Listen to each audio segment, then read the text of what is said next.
Céline Gounder, spécialiste des maladies infectieuses. C'est notre rubrique vue de l'extérieur ce soir. Bonsoir Céline Gounder, merci d'être avec nous en direct sur RT France depuis New York. On a vu évidemment tous ces images terribles de la ville américaine avec ces camions frigorifiques en guise de morgue. Quelle est la situation sur place ?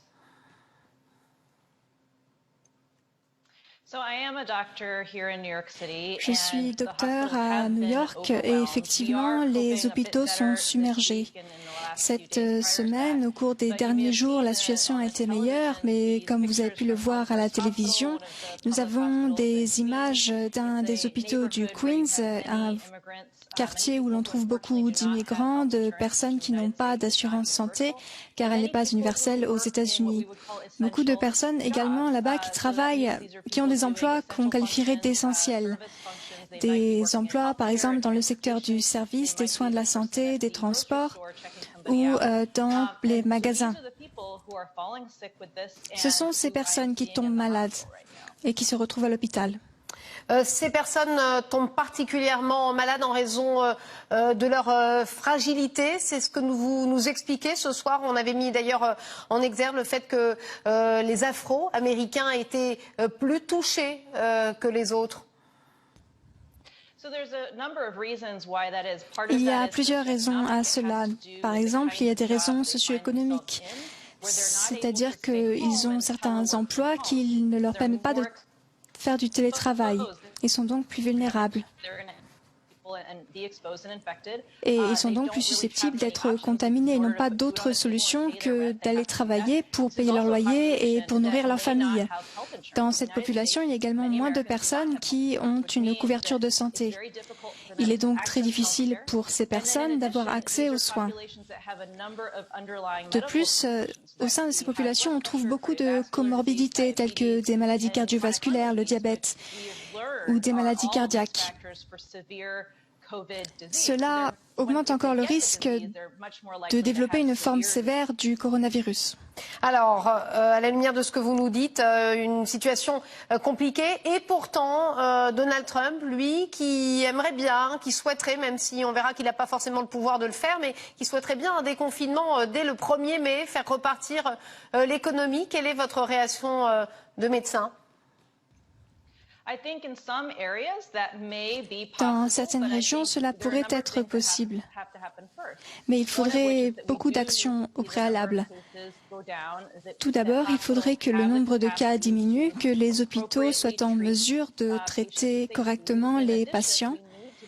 De plus, nous devons pouvoir tester les personnes qui ont des symptômes, au moins, sinon l'ensemble de la population, ou les personnes susceptibles d'avoir été exposées.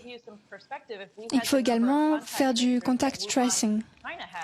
Si nous mettions en œuvre les mêmes moyens de traçage des contacts que la Chine, alors nous aurions plusieurs de milliers de personnes s'en chargeant. Cela n'est pas du tout le cas. Depuis la récession, nous avons perdu environ 25% de nos effectifs publics et nous ne sommes vraiment pas prêts à effectuer le travail nécessaire suite à la fin du confinement. Aujourd'hui, Céline Gounder, si je vous comprends bien, il vous manque la même chose qu'en France, des masques, des tests et effectivement une politique de tracking qui est mise en place dans certains pays comme la Corée du Sud qui n'est pas mise également chez vous aux États-Unis.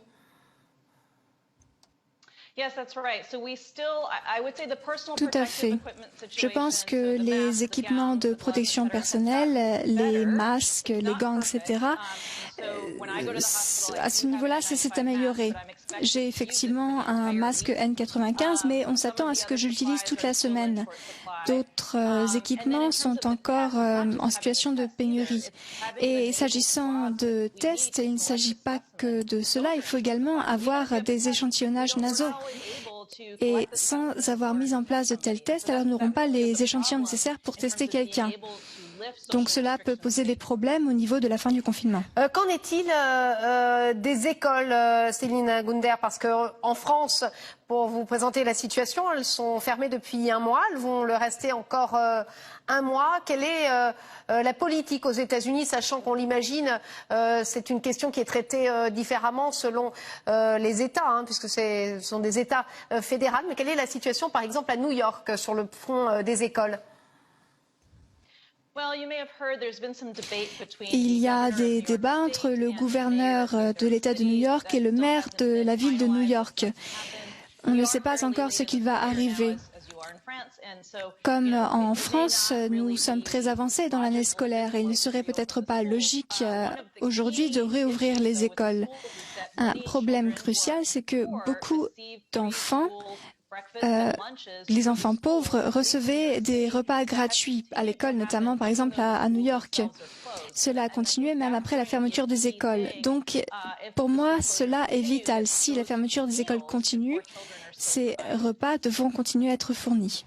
Vous dites c'est vital, si la fermeture des écoles continue. Le médecin, qu'en pense-t-il de la réouverture des écoles en France? Certains craignent que les enfants soient très vecteurs du Covid-19 et le transmettent évidemment à leurs parents, leurs aînés. Est-ce que vous partagez cette même inquiétude?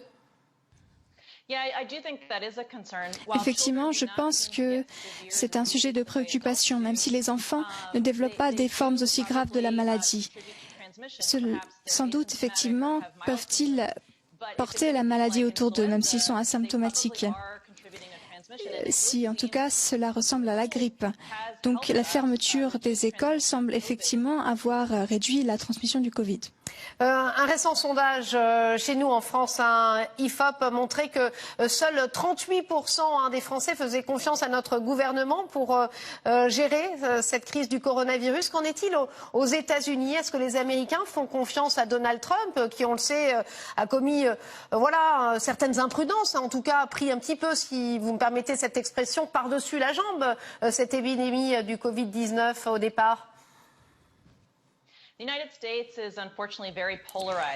Les États-Unis sont très polarisés.